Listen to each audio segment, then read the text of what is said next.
Afternoon, and welcome to my variety show. Afternoon.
Today we will be speaking about animal speak.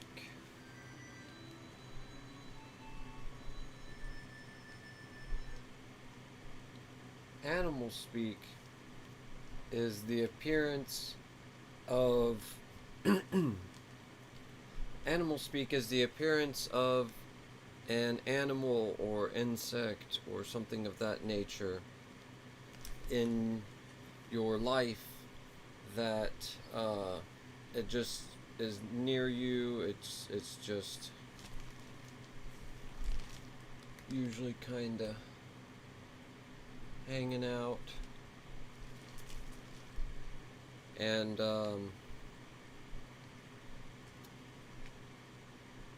it is in essence the Great Spirit speaking with you.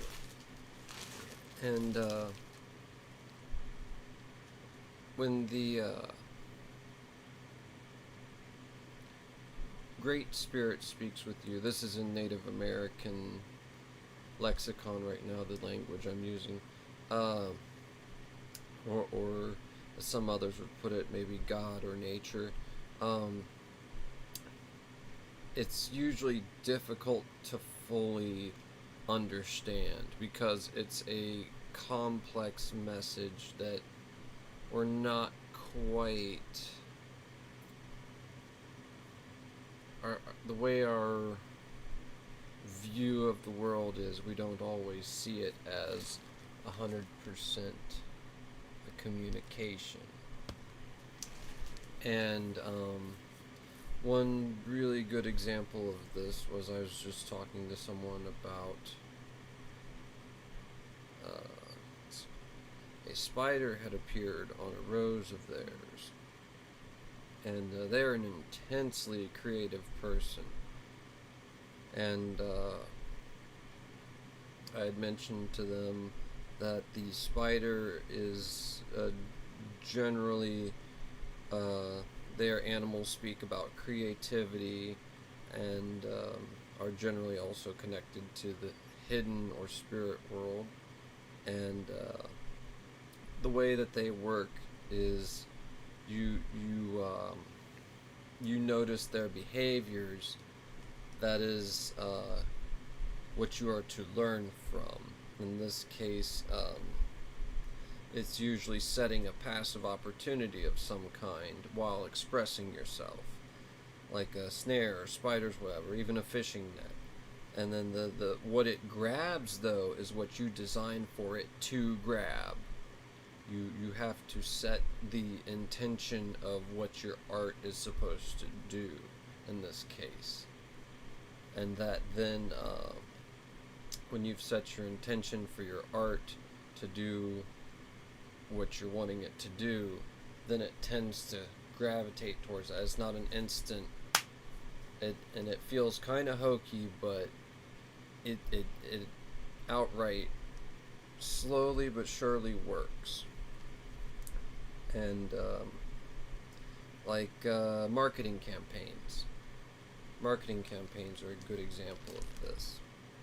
A sort of design that is a minor ensnarement of sorts that grabs what the marketer is trying to get at. In this case, sales. But in other cases, religious works or spiritual works can also be in this realm. And instead they grab inspiration and bring it to whoever is perceiving it. Works of healing and reference tomes grab information or techniques, if you will, and bring them to the reader, or grab the reader's attention and brings that to the techniques or information. In this sense, it's a bit esoteric and distended from each other, but there are connections, however tenuous yet strong. Distant yet strong, not tenuous. Distant yet strong. But it's very background connections. Another good example is oftentimes you'll see, of course, rabbits or squirrel or bird. These three, we generally tend not to think too much of it, but when you see a good amount of them, a good amount of rabbit, squirrel, or bird, or even just, 3 or 4 of them in a spot, that's usually pertaining to this. And rabbit has to do with general meekness yet speed and effectiveness, and the knowledge of nature, as well as the usual what's the word, fertility associations as well. It can also be a sort of signal of the time coinciding with the seasons, that's saying, hey, it's time to get out and go meet other people. Maybe something connection-wise will happen, maybe not, but it's time to go do this, is sort of the idea of that appearance. Or in the squirrel's case, it is usually time to work towards something of survival, to do something of gathering, of resource management, of taking care of making sure that you live, much like the appearance of the mouse and the rat. The appearance of the birds are, in a sense, a signal of survival and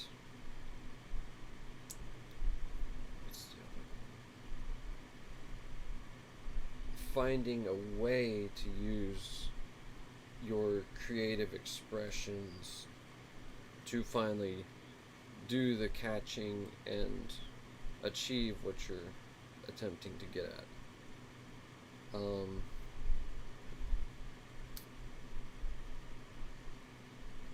the they are also birds, though, are more tend toward knowledge outright, whereas appearance of spider tends to be more of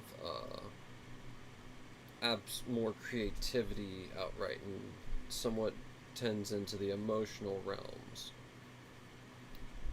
And then what's another good one? The duck. The duck and the goose, similarly enough, both generally represent the stability of when you've achieved your situation of equilibrium, of not failing, of sustainability, of buoyancy, because they, balance on the water. And then their balancing on the water is also of connectedness to the hidden realm as well. And the hidden realm being anything that we can't quite get at without kind of excavating or draining or whatever, as well as also being analog or extension of the other or spirit realm, if you will. And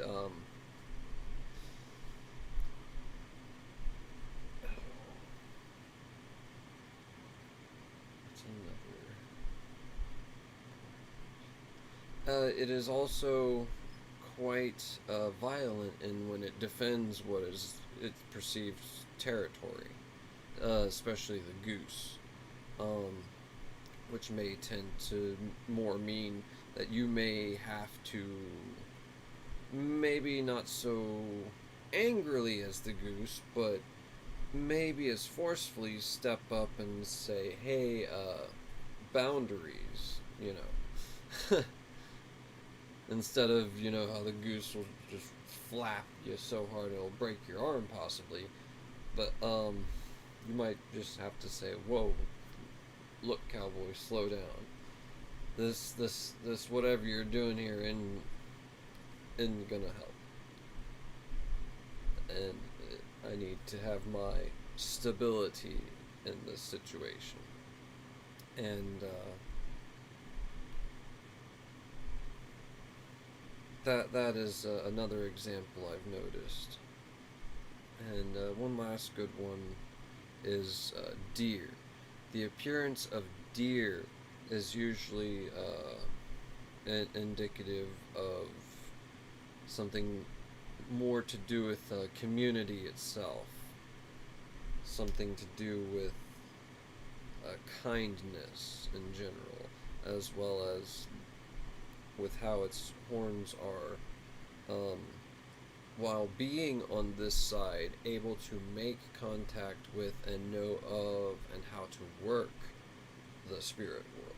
For many to most, if not all, animals are connected to it in some way, shape, or form.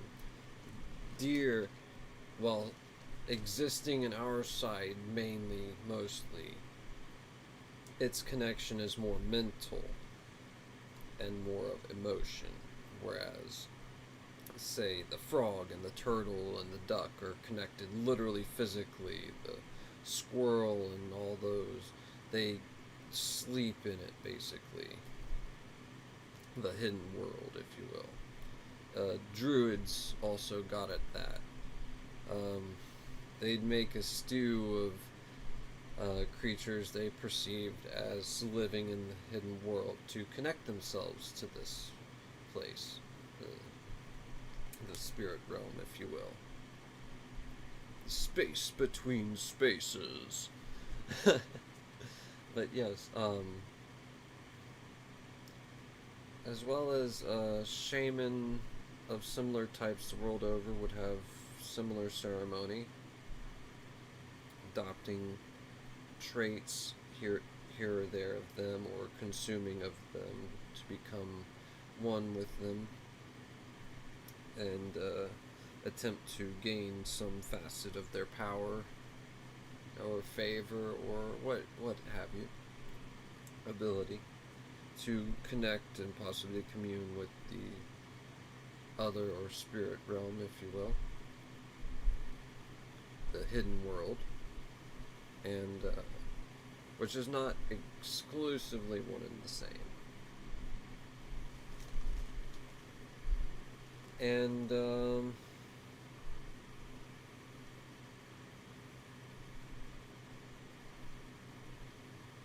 trying to think of another good one here. Oh,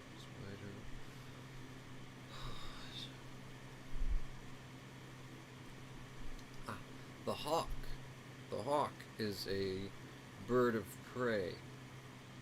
It is usually a signal telling you, seize the day, try to get this to happen, do this, try to get this done, try to make this happen.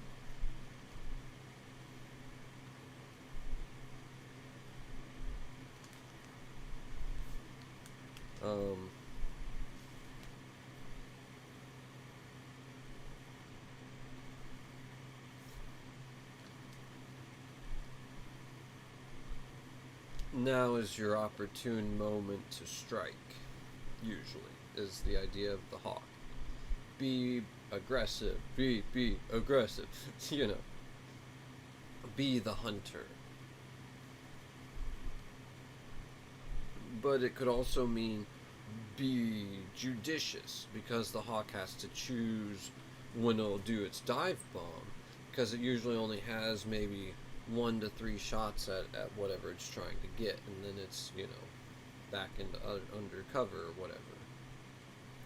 So it could be a sort of a risk shot that you'll probably have to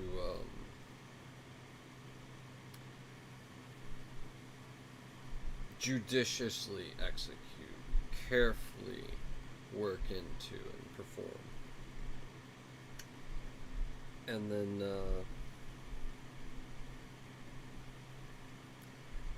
another good one,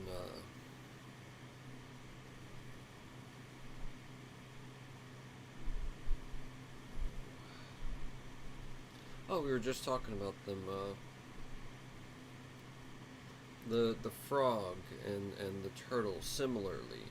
I'll start off with the frog a bit more. The frog has to do with emotional stability as opposed to practical stability, where the duck and goose are practical stability. The frog is emotional stability and groundedness. Same with the turtle in this case, but in other ways. The frog is amphibious, halfway between the water and the earth itself, and you'll find them in both places, but generally more in water and watery, swampy type areas. Murk and muck, from what I understand, is their preferred habitat. I could be incorrect, but either way,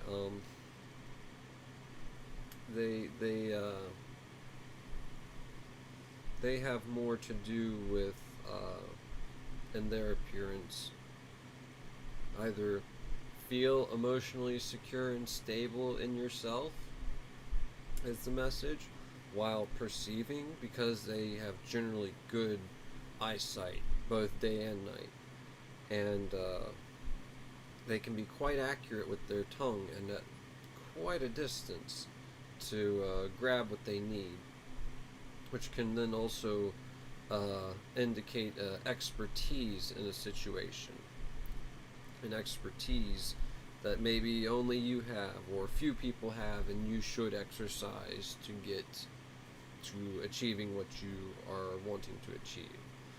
But they also are somewhat associated with not only day but night as well, which is intrinsically because of the lack of light connected to the hidden realm, and also because they kind of bury themselves in marshy areas that are a little hard to detect them in, and submerge themselves in water, which is directly connected to the hidden realm and the spirit world.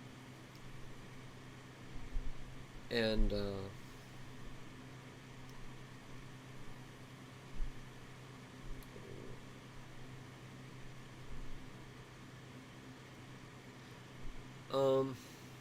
it can also be indicative of needing to make yourself appear a certain way, as say also with the appearance of a moth or a butterfly or any creature that uses camouflage to its advantage to scare away prey, make itself look like it's a predator of some type, even though, you know, it's just a butterfly or it's just whatever. And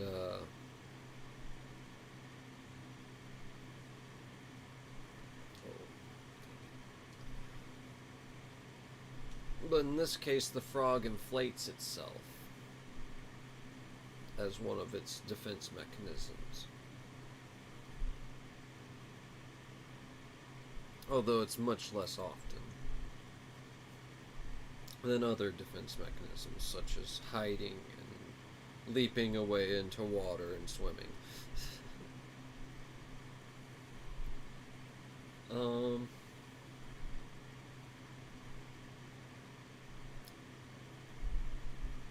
Sight. Oh, they can detect heat, which may also belie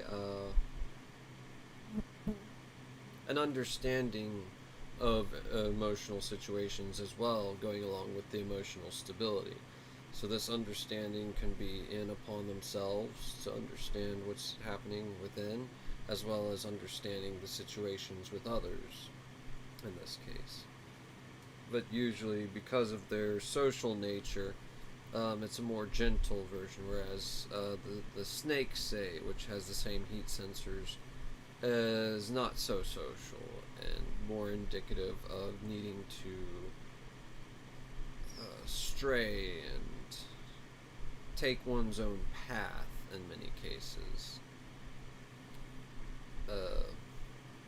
While this can be done with an amount of togetherness, an isolative nature in this case is somewhat necessary, because that is the nature of the snake and which is being suggested. Although there are always reversals and looking at it as try not to be this way. I usually find that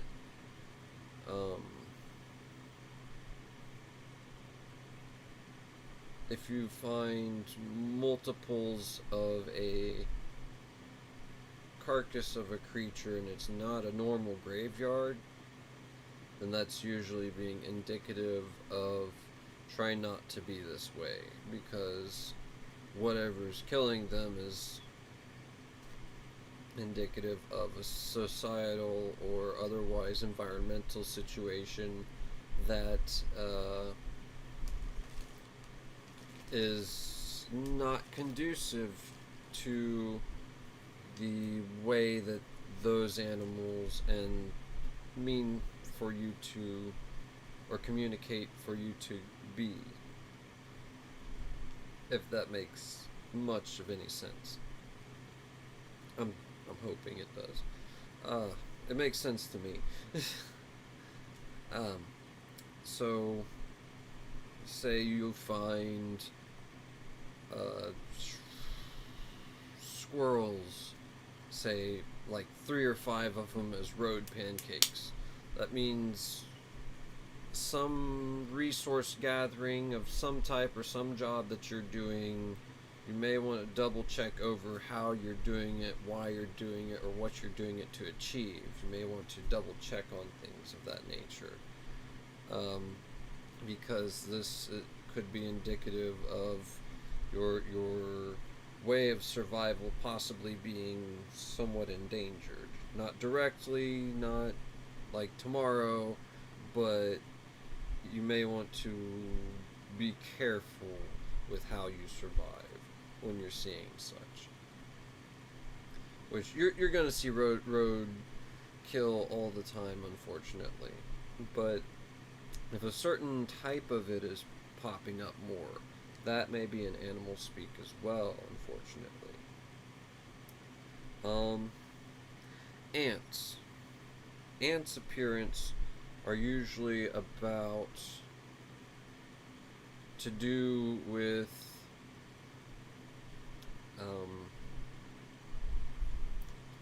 conformity to society to a degree, in some cases, over to they also as well connect to the hidden realm, but through their devotion to their species and society. And well, if you have an ant colony in your home, that's a different problem, but it does kind of go along those lines a little bit. But also, it could just be you have an ant colony in your home. Get it out of there. Nothing is ever truly 100% set in stone. It's a probability field, from what I've understood of all these different systems and ways of thinking. It's probabilistic, the field, if you will.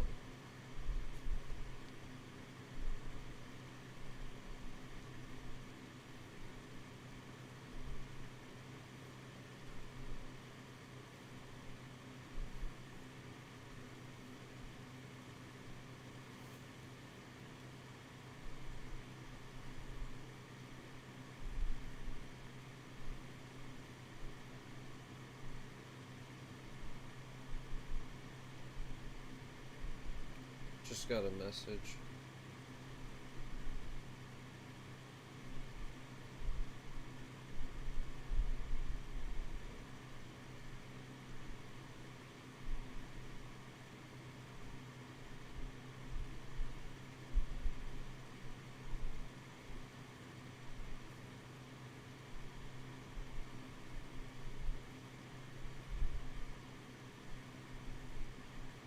Okay, there we go. Took care of that.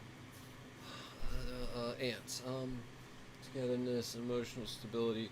It could also do with knowing your place in society. Not so much know your place, but no, more like what is your driving purpose that you are made to do? What burns deep inside that makes you go and tick, and you gotta do this thing that you just love and need to get done. That also could be indicative from ant appearances. The self-discovery of what your role and how you fit into society. You could be the queen bee, the queen ant. You could be just a worker. You could be a caretaker. You could be an educator. You could be the ant that builds the tunnels. You could be the ant that forages food. You could be it doesn't matter. But we're humans. We have even more complication. But the point is, society, societal structure, and understanding of it is usually what their appearance is speaking to.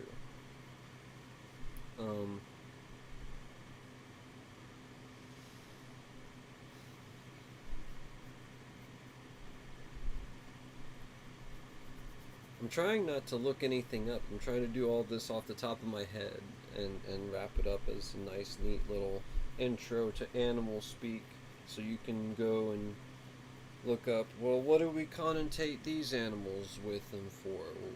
What do we connotate that? Like, I can't, off the top of my head, remember everything about the raccoon, but because it has hands, it can have elements of creativity, while it is also usually a scavenger and thus associated with survival, and then it also is very nocturnal, which is associated with the hidden realm and connected to the night, as well as the patterning around its face and eyes has it's a social animal a little bit as well. Not incredibly so, but there it is, that it has, packs or prides, tiny ones, families, if you will, rather, but they're still there. And so they are somewhat social, and they also can pertain to the mask we show society, if you will. And whether that mask is genuinely us, or if it's an idealized version of us, or somebody completely different that we shouldn't even be trying to be. So, say on the roadkill example, you run into, 3 or 4 dead raccoons. Well, maybe either somebody around you is pretending to be somebody they're not, or you're pretending to be somebody you're not, or something is happening of that nature, or something is going against survival, if you will. But not always, because it's very probabilistic. And the message may not be generally for you. It could be for Joe Schmo down the street, because there's so many of us. So these messages tend to be very broad and, while distinct, can be hard to decipher at first. But if you sit and meditate on what you run into, you can learn from it, animal-wise, or even situation and people-wise, or whatever. But in Animal Speak's case, and what I'm speaking to, your encounters with nature and the wild can help you decide what you are going to do and be, or what have you, or how you wish to take care of something, or that it could also illustrate terrain. But at the end of the day, it is up to how you program your mind to see the world and work with it. At the end of the day, it's up to you what feels right to you. You could be totally, oh man, fuck can't pardon my language, but screw Animal Speak. Runes are the way to go. Or, oh man, you guys are all superstitious nuts. It's all science. Let's stick with science. Well, that works too. It all works. But I earnestly feel that there are subtle and very passive energies all throughout this localized area around Earth. Not just Earth itself, but around Earth. And possibly deeper into the universe, but that's a whole nother subject. And in sum total, though, like I said, there are many resources online. You can look up what do name of animal symbolize, or appearance of name of animal symbolize. So you could just look up what do raccoons' appearance symbolize, or butterflies' appearance symbolize. And usually you'll find an article talking about the connotations different civilizations and observances have toward and with them. And you will be able to hopefully discern what is being communicated, if anything, directly or indirectly to person or people or yourself. And so well, I'm always happy to ask, did you see anything cool today? I'll ask some of my friends. Sometimes I'll say, a buzzard. We got a bunch of buzzards over here. Death, change,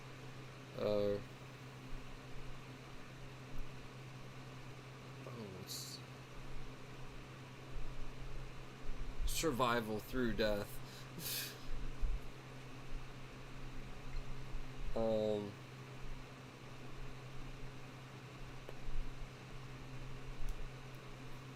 at the end of the change, rebirth. That's usually what buzzards and the like tend to indicate.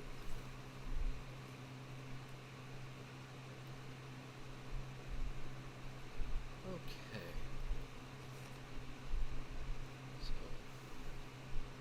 trying to think if there's much anything else ground to cover.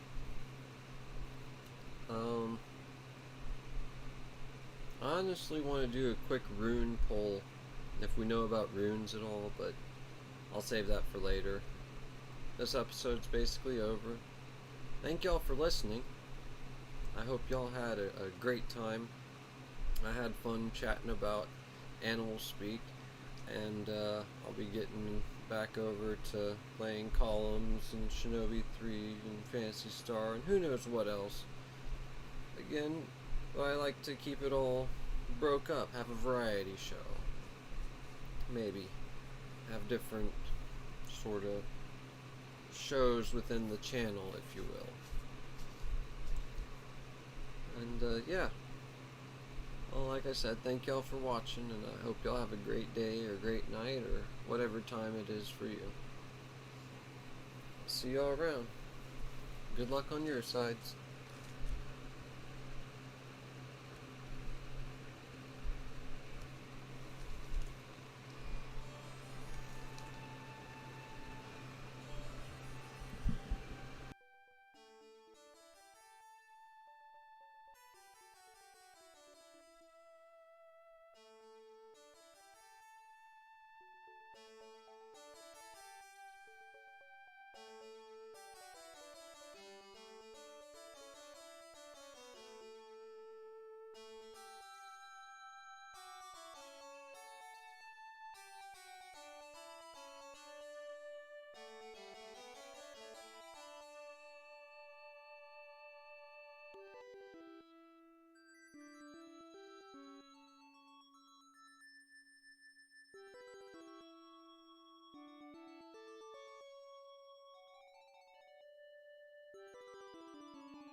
Some final notes about this show. This is Columns on the Sega Genesis. The song should probably be called Lachesis or Lachesis, not Lathesis. And also, dreams can apply to this as well, not just dead, living, or physical appearance. Also, impressions can occur, mental images that just come to you out of nowhere. They can also be part of animal speak. As well as different costumes depending on the spiritual nature of the said costume.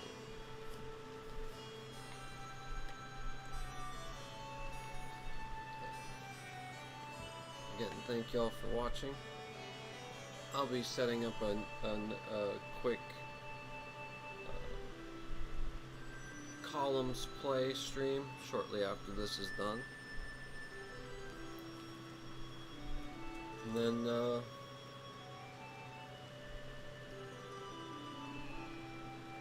I may or may not be on PSO later tonight here, but I'll most probably be on tomorrow or the night after.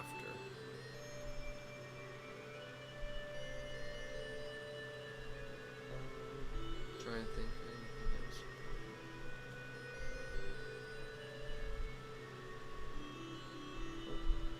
Alright, time to begin the next episode. See you in a minute. Next time. Thanks for watching.